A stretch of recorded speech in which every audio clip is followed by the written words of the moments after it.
Hello everyone, it's Claire again, and today we're going to make chocolate and walnut brownies. So it's a very simple recipe. You heat up 4 ounces of margarine or unsalted butter with 2 ounces of plain chocolate, just looking at my recipe. And I've done this in a microwave. Just make sure that you've got rid of all your lumps of chocolate, but don't overheat it too much.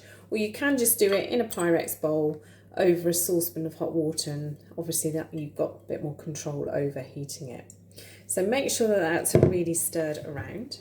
Then to this mixture we're going to add 6 ounces of dark brown sugar, which I've weighed out here. I'm going to add that in now. I'm going to stir that in. And also 2 beaten eggs, and to the beaten egg mixture I've added half a teaspoon of vanilla essence. So you just need to make sure that your chocolate mixture is not too hot, otherwise you're going to end up with scrambled eggs. And dark brown sugar always tends to be in a big lump, so you do need to make sure you mix to get rid of all those lumps.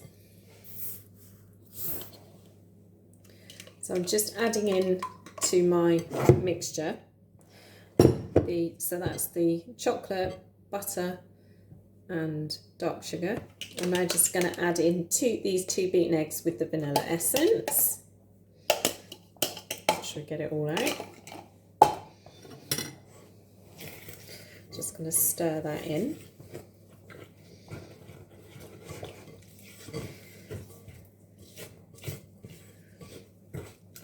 And I'm preheating my oven to 180, so about 170 degrees if you're going to use a fan. And you don't need to line the tin that you're going to put this mixture in.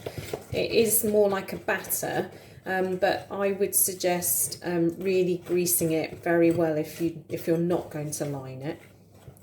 And the tin size that you need is 11 by 7. But if you're any good at maths and you can work out your areas of your cake tins and you have something slightly different, then that would be good, because you can use a square tin. You might just end up with a slightly deeper brownie. It might just take a little bit longer to cook. So that's come together. That's the eggs have been stirred into that mixture now. And now I'm just going to add this is 4 ounces of self-raising flour. Oops. And a pinch of salt.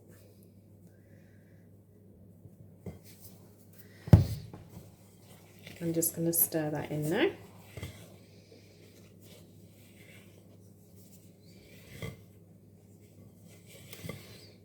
And get that well combined. Now I'm adding 2 ounces of chopped walnuts to mine. You could use any nuts you like. You could leave them out. You could put 2 ounces of cherries in, which are quite nice, chocolate and cherry. Put in some chocolate chunks. I would use the cooking chocolate chips or cooking chocolate, otherwise they will just melt into your mixture and disappear. But give that a good stir around until it's all nicely combined. So it is quite a loose mixture.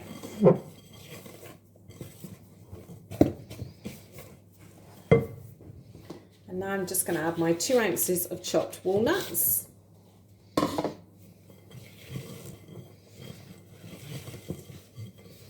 And stir that in.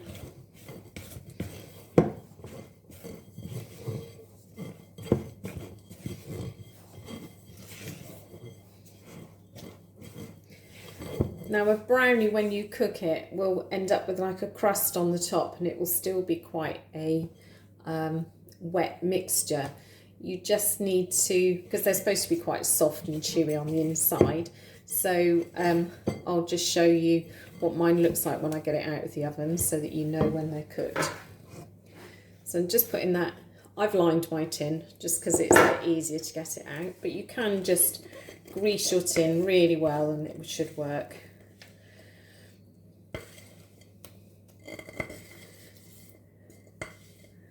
I love these spatulas, you don't leave anything behind. I'm just going to spread that out in the tin. So it says a nice flat top and it's evenly spread.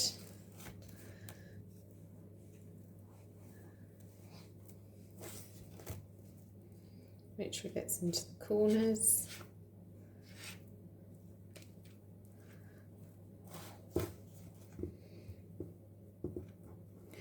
And we're going to pop that in the oven for 25 minutes. Then I'm going to check and see what it's looking like. So 25 minutes at 180. Just get that bit off there.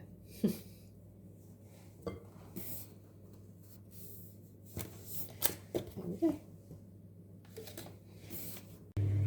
And there we go, there's the brownies that have just come out of the oven. They were in actually for 25 minutes. They've got this nice firm texture on the top which cracks when you cut it. I've left this to cool before cutting it into pieces and it's nice and gooey and stodgy inside. Lovely with a cup of tea. I hope you enjoy. Bye.